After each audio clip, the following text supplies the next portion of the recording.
Hei sann folkens, det er en nydelig februardag. Jeg har pakket sekken, har med både hummer og kanari og fandens oldemor.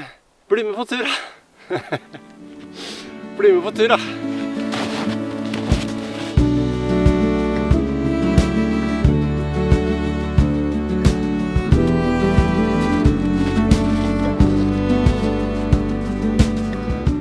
Det er jo en nydelig dag, og temperaturene er faktisk ganske bra. Det er helt stille her. Så ser det ut som jeg får sjøen her og kvelden og natta for meg selv.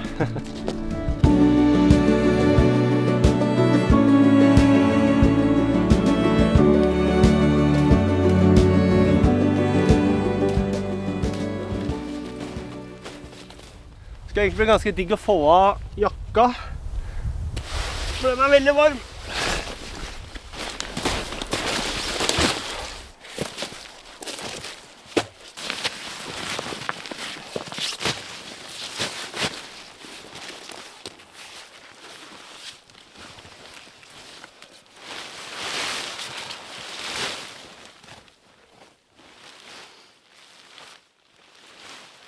Noe av det som er kult med kuppeltelt, synes jeg, det er jo at nå har jeg tatt i stengene, men jeg har jo ikke festet det i bakken, fordi et kuppeltelt er som oftest frittstående. Dette her er da Helsport Reinsfeld Pro 3, har jeg ikke brukt siden Gutelia, men det er et helårstelt å regne. Kaster man litt snø over skjørtet her nå, så kan det stå uten at det er noe som helst problem på vidda, for eksempel i vind. Det går helt fint. Jeg snur det litt rundt nå, snur det rundt, sånn at jeg får inngangen akkurat der jeg ønsker å ha den. Nå blir det da på den siden der, fordi sola går opp der. Skal da legge madrassen min helt inn til den inngangen, sånn at jeg kan lage morgenskaffen på den siden. Og så har jeg en inngang på andre siden, hvor jeg skal ha utstyret mitt, jeg skal ha skoene mine, sånne type ting.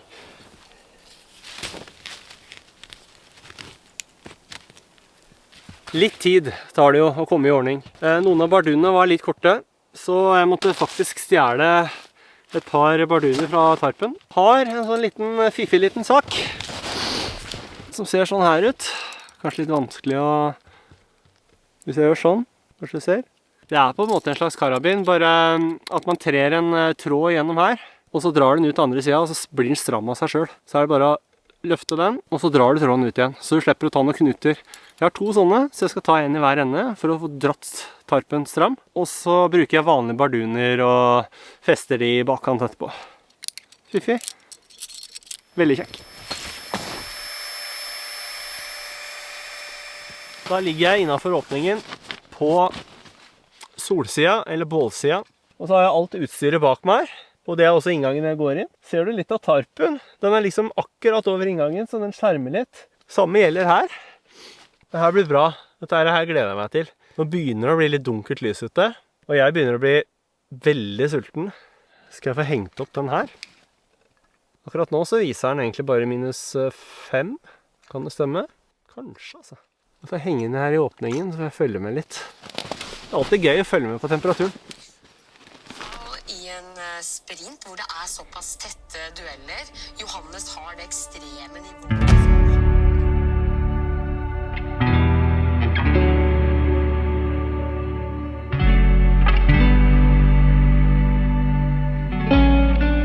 Til tross for at man er på tur, så er det viktig å ha en normal middag. Det blir det i dag.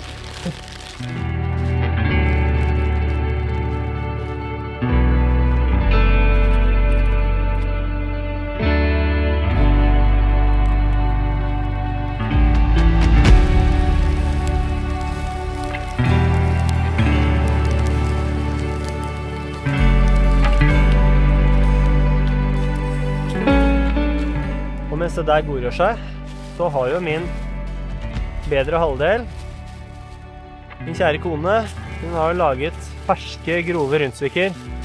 Så det skal jeg ha sammen til den pasta bolognesen som driver og godgjør seg her. Og det her tror jeg blir helt magisk. Helt magisk blir det.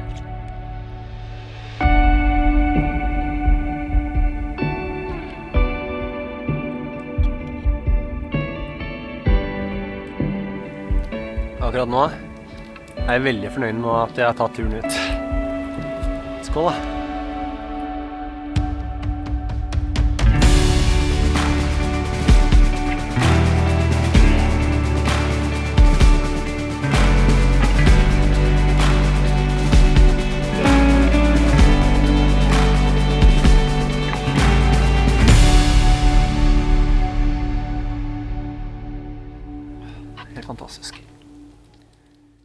Bålet driver og dør ut, så jeg driver og smelter litt snø.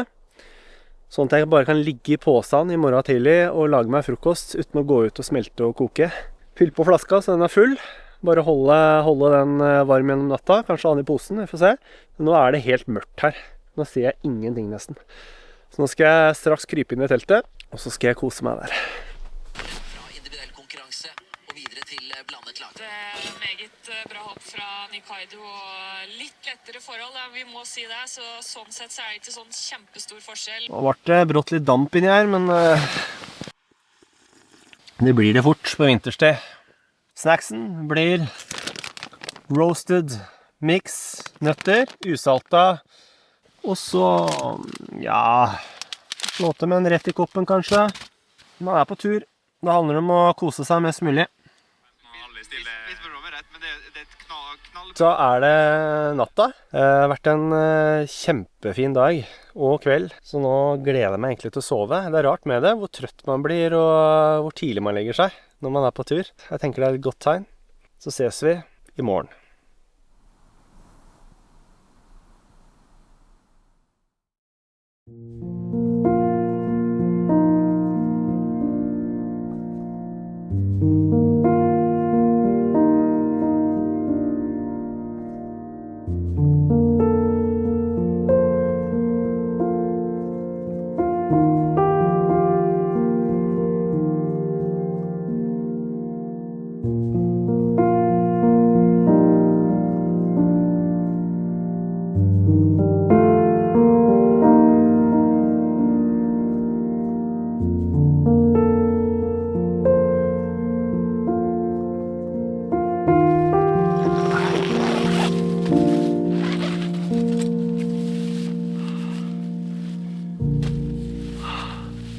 God morgen.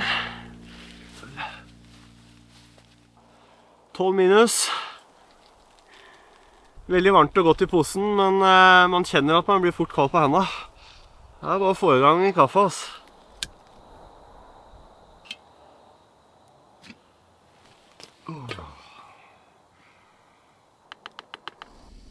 Det skal bli skikkelig digg med en kaffe.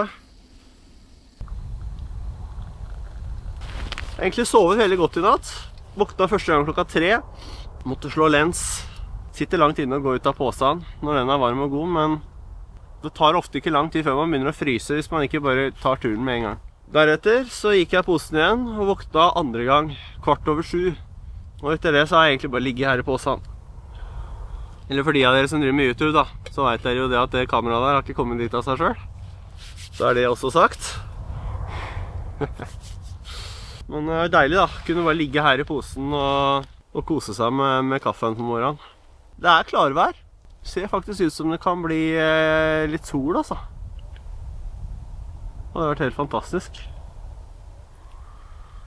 Madrassen, den har holdt mål. Kudos til nettbutikken som tok imot min forrige. Dere vet jo det at den madrassen jeg hadde på hjemmesida, den mistet luft. Måtte fylle på den 3-4 ganger i løpet av natta. Det har jeg ikke trengt med den her. Nei, den madrassen her, den har faktisk holdt mål hele natta. Faktisk så kjenner jeg at jeg har hatt i litt mer luft enn jeg kanskje normalt sett burde hatt. Jeg kunne hatt i bitte litt mindre, så den hadde beveget seg litt mer med kroppen enn den kanskje har gjort. Jeg skal ligge litt her før det blir frokost etter hvert. Gradstokken viser faktisk nesten 15 minus nå. Jeg har tatt på meg jakka, fordi jeg ligger her i åpningen og venter på sola. Men i den anledning så har jeg også med meg en annen type brenner. Den her kalles Multifuel M95, basert på en amerikansk patent fra Coleman. Brukt i forsvaret der borte. Her har du både tank og pumpe og regulator og alt i ett. Utrolig effektiv, kompakt liten sak som høres ut som et jagerfly. Men den er jo da bankers uansett vær. Om det er 50 minus så vil den her fyre. Lurer du på hvordan den her brukes, så har min gode venn Lars Grimmer laget en video på den. Legger meg en link under. Han kan få honnører for det. Og så skal jeg koke litt vann, lage meg litt frokost, og da bruker jeg den her i dag. Og der kom sola, gitt. Gjett om det skal smake med havregrøt i soloppgangene.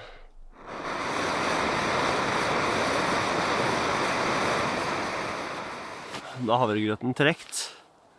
Det ser jo riktig så godt ut. Så det er litt sukker, det er litt kanel, det er havregryn, og så er det rosiner. Så enkelt, så godt. Jeg spiser jo havregrøt 80-90% av morgenene i løpet av året. Energi som varer. Veldig fan av det.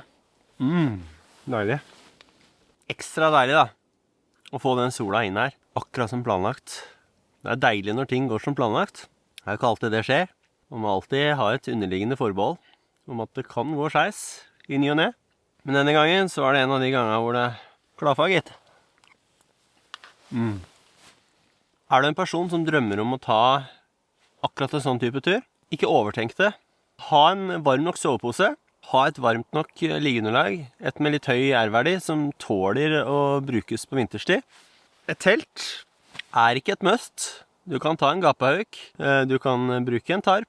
Utover det, ta med deg en brenner. Ta med deg noe tørrmat da. Kaffe. Kaffe må man bare ha på tur. Uten kaffe så går jo alt skeis. Så handler det egentlig bare om å være til stede. Tåle at det går noen timer hvor det ikke skjer så mye. Det tror jeg er kanskje noe av det viktigste å lære seg med å dra på sånne type turer. Man kommer ut i naturen, man får opp teltet, man setter seg ned, lager et bål kanskje, og så er det mange som tenker, hva nå? Kunsten med å nyte friluftslivet tror jeg handler om å godta at det ikke skjer så mye. Den der stimulien som vi hele tiden skal ha, bli underholdt. Her handler det egentlig bare om å være til stede, bruke hodet, lette tankene. Rett og slett godta at ting ikke går så fort. Trenger ikke gå så fort. Alltid. Nydelig dag. Veldig glad for at jeg tok turen. Hoppa ut av soveposen. Hjelper å løpe litt rundt bare for å få seg litt varme før jeg begynner å rigge ned.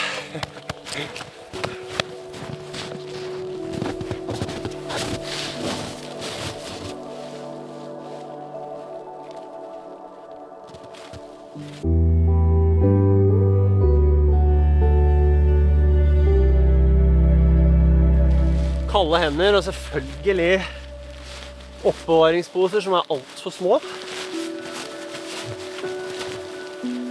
Jeg vet ikke hva som er målet med å ha poser som kanskje går akkurat da. Det går på marginer.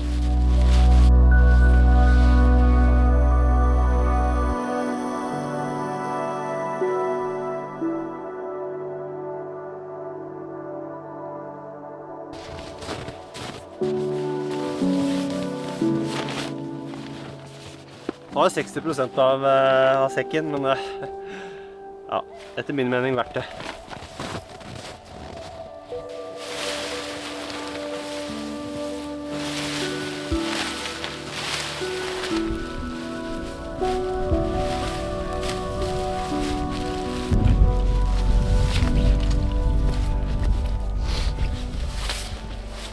Da er sekken på plass igjen, og turen bærer nå hjemover. Det har vært en kongetur, og tusen takk for følget. Gi meg en tommel opp, legg igjen en kommentar hvis du har lyst til det, eller abonner hvis du ikke gjør det allerede. Enn så lenge, ses neste gang.